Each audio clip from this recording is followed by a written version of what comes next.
ارسطو اور افلاطون فلاسفر، بڑے بڑے مناطق کا لوگ، اور اپنے آپ کے وہ فرقائے معتزلہ کے قسم کے لوگ، اپنے کو لادری اور انادیہ اور انڈیا کے وہ یعنی ماننے والے لوگ، انہوں نے کیا کہا تھا؟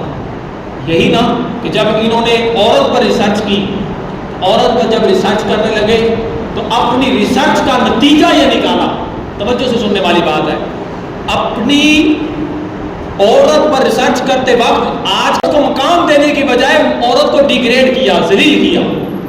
کیا؟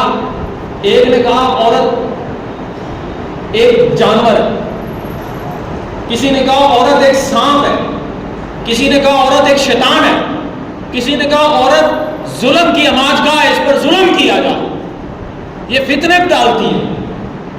اور آج کے دور کے اندر جو عقل کے پٹھو ہیں، انہوں نے عورت کو ایڈورٹائزمنٹ کا نام بدل دیا۔ سوشل میڈیا ہو، الیکٹرانک میڈیا ہو، پرنٹ میڈیا ہو، یا فلیکس بڑے بڑے بورڈوں پر لگا ہو، وہاں پر نمائش کے لیے عورت رہ گئی ہے۔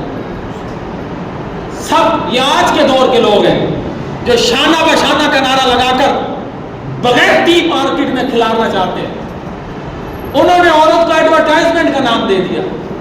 لیکن ہمیں دین کی ضرورت ہے، ہمیں دین نے عزت دی ہے، اور جب دین کی بات کو ہم فالو کریں، دین کے پرنسپلز کو مانیں، تو دین ہمیں کہتا ہے عورت اگر تیری بیٹی ہے تو رحمت ہے، عورت اگر تیری ماں ہے تو اس کی خدمت کر کے تو جنت حاصل کر، عورت اگر تیری بہن ہے تو یہ تیری عزت ہے، عورت اگر تیری بیوی ہے تو تیرا اعلیٰ ایمان محفوظ کر دے گی، جس سے تیری نسل کی جڑ ہے، اس سے تیری نسل چلے گی۔ اسلام نے عورت کو اتنی عزت سے نوازا ہے۔